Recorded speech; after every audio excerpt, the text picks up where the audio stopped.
this one's super, super simple. You can either bake or fry these nachos. I'm gonna fry them today because it's a holiday. And, right? Why not? And because there's a big fryer right here and it's hot. And there's a hot fryer next to you. And if you were gonna bake these, you can just do the same thing I'm doing here. I'm just cutting up a corn tortilla into 8 pieces. I have a couple of those. We're gonna drop these in the fryer, but if you're gonna bake them, you can just spray them with some cooking spray, pop them into a 400-degree oven. All right, so we're gonna drop these guys down into our fryer. Those are gonna get nice and crispy. They only take a couple minutes. While they're nice and hot, we're gonna toss them in some cinnamon sugar. So let's make our cinnamon sugar. I love cinnamon sugar. When I was a little girl, cinnamon sugar was like a staple. Like, you know, cinnamon sugar toast.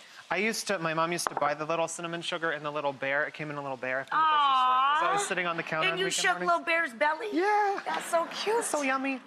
So we just have about a half a cup of sugar, a teaspoon of cinnamon. We mix that up, and we're gonna go back down there and get our ganache going. So we have our cream nice and hot. You can see it right here. It's bubbling up. So now we're gonna turn off. Add in your chipperoos? Yep, we're gonna add in our chips. So whenever you make a ganache, you wanna do 1 part cream to 2 parts chocolate. So I have a cup of cream in here. To 2 cups of chocolate. And we're going dark chocolate today because we both love dark chocolate.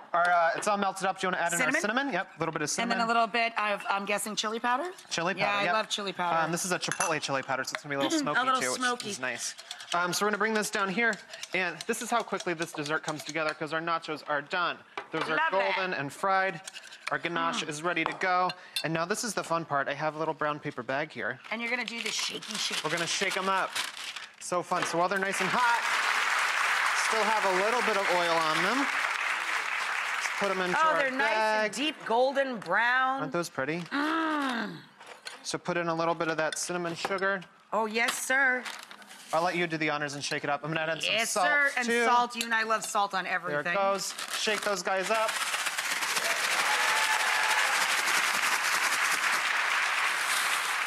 Yes! Look at that. Drizzle.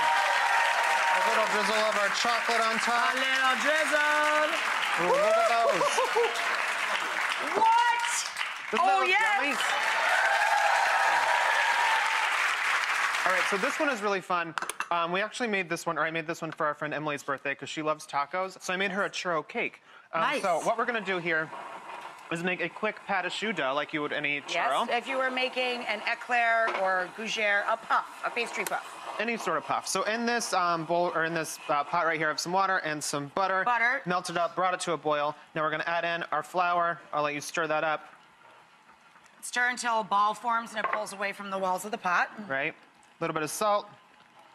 Keep her going there. And we're gonna drop it into our mixer and add in our eggs. One at a time until the sides of the bowl are cool.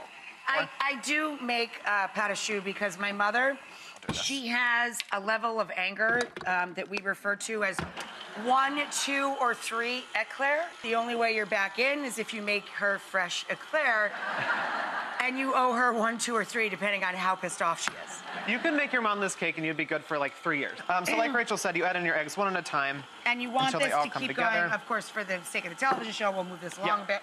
We have some cooled, but you put in 1 at a time until the sides of the bowl are cool. Yep, and then what I did is I traced the outside of it, cake pan. And then I'll let you do some I'll do this one, you do that one. You do some big old spirals of your churro dough. Isn't that cool? You keep it going. So you guys get the point. You do this, you sprinkle it with some cinnamon sugar, you pop that into the oven, you let it bake until they're nice and golden brown. Gotcha. And then it's time to build a cake. Are you ready to build a cake? Let's build! Let's do it! We have our 3 giant, beautiful churro. Look at those. Isn't that awesome? Look at those, baby. That's amazing. So we're gonna pop that down onto here. Yes, we're gonna top that with some vanilla whipped cream. So a little bit of whipped cream. Some chocolate ganache. Why not, people? Look at that. Look at that. Let's do another layer of churro. Oh, jeez Louise. We don't need that. Here we go. Oh, jeez.